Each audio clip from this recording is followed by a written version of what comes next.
After a long argument two friends decide to stop arguing and make amends. कौन सा idiom fit बैठेगा यहाँ पे? अरे you will get the PDF. ये पीडीएफ रख के मैं क्या करूंगी? हाँ, दोनों फ्रेंड आर्ग्यूमेंट के बाद उसने बात मतलब दे स्टॉप आर्ग्यूइंग, लड़ाई झगड़ा बंद कर दिया।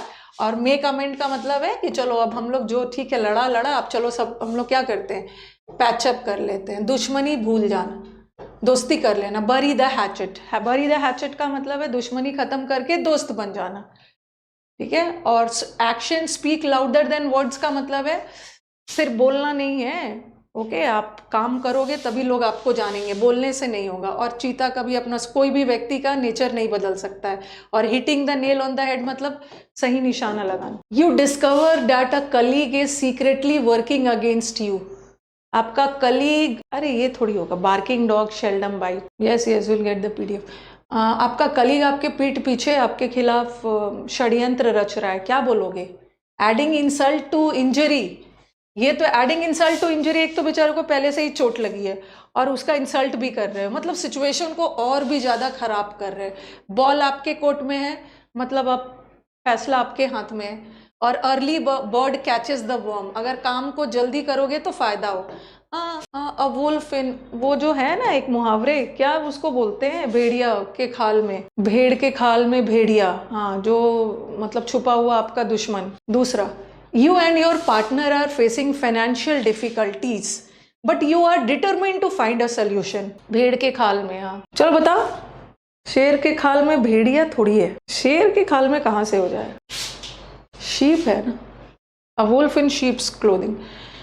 हाँ, a penny for your thoughts अभी बताया था ना, किसी से पूछना कि आप किसी का ओपिनियन जानना। Don't put all your eggs in one basket, मतलब अपने सारे रिसोर्सेस को एक ही जगह मत लगा दो, रिस्क है। और अ वॉच्ड, अच्छा इसका मतलब क्या है? अ वॉच्ड पॉट नेवर बॉइल्स। अगर आप किसी पॉट में पानी डाल के उसको गैस पे चढ़ा दे रहे हो और वेट कर रहे हो कि कब बॉयल होगा, और आपको लगेगा अरे ये तो बॉयल ही नहीं हो रहा, तो इसका मतलब ये है ना, कभी कभी हम किसी चीज़ के लिए बहुत ज़्यादा इंतज़ार करते हैं ना, तो ऐसा लगता है कि टाइम कट ही नहीं रहा है, ऐसा लग रहा है ना कि अरे कब से इंतज़ार कर रहे हैं, पता नहीं क्यों नहीं टाइम नहीं कट रहा है।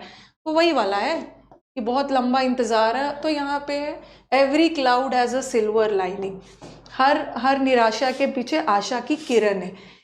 इन लोगों को बहुत दिक्कत हो रही है बट आप सोल्यूशन निकालने के लिए डिटरमिन्ड हो, मतलब आप होपफुल हो कि कुछ ना कुछ उपाय निकलेगा। यू हैव अ फ्रेंड जो पेसिमिस्ट है और हमेशा नेगेटिव साइड देखता है, तो उसको क्या बोलोगे? कुछ लोग होते हैं ना, अच्छा देखो ग्लास है, ग्लास आधा भरा हुआ है, तो दो तरह के लोग होते हैं ना। जो लोग आशावादी लोग हैं वो तो बोलेंगे कि अरे ग्लास तो आधा ग्लास आधा भरा हुआ है, और जो निराशावादी है ना वो बोलेंगे कि अरे ये तो आधा खाली है। तो ये आपके सोचने का नजरिया है। तो ये लोग जो निराशावादी लोग हैं ना, ये तो बोलेंगे अरे ये ग्लास तो आधा खाली है, लेकिन आशावादी बोलेंगे नो आधा भरा हुआ है। पीडीएफ आपको टेलीग्राम पे मिलेगा, कमेंट बॉक्स के ऊपर देखो, टेलीग्राम का लिंक पिन किया हुआ। कितनी बार पूछोगे इस बार ना? हाँ, ऐसा लग रहा है कितने दिनों से मैंने पढ़ाया नहीं है, पूरे सितंबर मंथ खाली यूट्यूब पे, अभी मैं चाह रही हूँ अग्रेसिव यूट्यूब पे पढ़ा दूँ, ठीक है। यूट्यूब पे सुबह शाम क्लास ले लूँ, ठीक है। जब आपका 9 अक्टूबर से जब बैच शुरू हो जाएगा ना, तब यूट्यूब पे नॉर्मल एक ही क्लास जाएगा। हाँ, मेंस का क्लास आपका 20 अक्टूबर तक चलेगा, उसके बाद मॉक्स करेंगे। चलो बताओ, you are waiting for someone to arrive.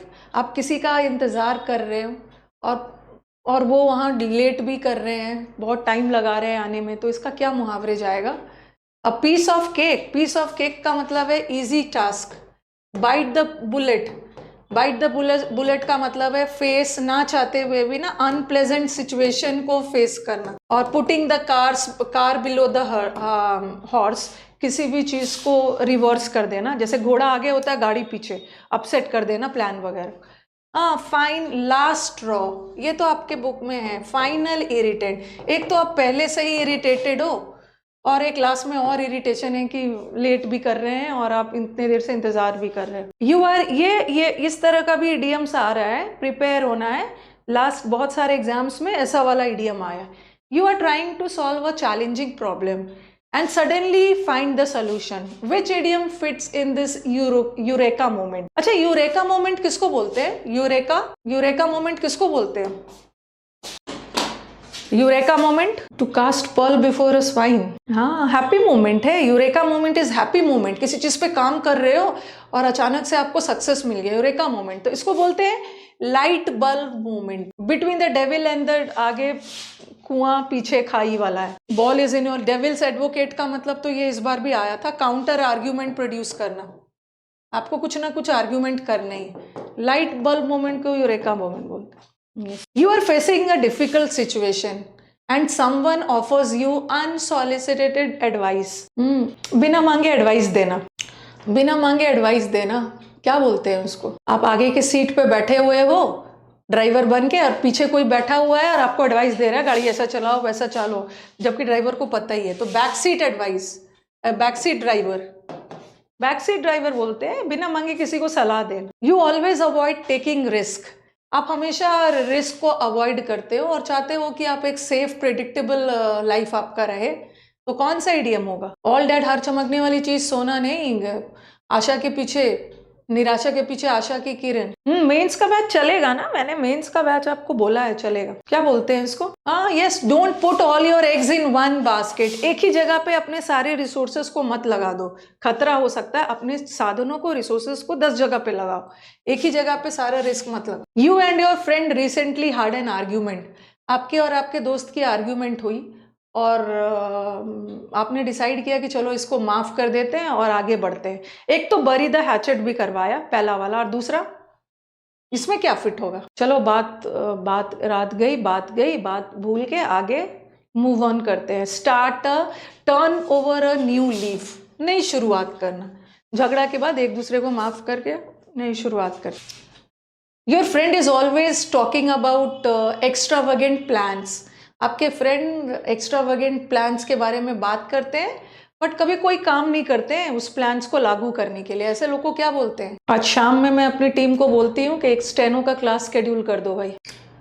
हाँ, हवा में किले बनाना, barking up the wrong tree, मतलब अपनी एनर्जी गलत जगह पे वेस्ट करना और हवा में किले बनाना। सिर्फ प्लान्स बना रहे हो और प्लान्स को एग्जीक्यूट कर ही नहीं रहे। एरर का भी आ रहा है, जो मैंने प्रैक्टिस बैच बताया है ना, उसमें एरर्स का भी प्रैक्टिस होगा। ठीक है, ये सब तो अपने आप पे होगा, बहुत अग्रेसिव एरर्स का भी होगा। You are facing a tough decision between two equally unpleasant options. आपके पास दोनों ऑप्शंस है और दोनों ऑप्शंस खराब है, वो समझ में नहीं आ रहा है कि अब क्या किया जाए, दोनों जगह खतरा है। Yes, between the devil and the, आगे कुआं पीछे खाई।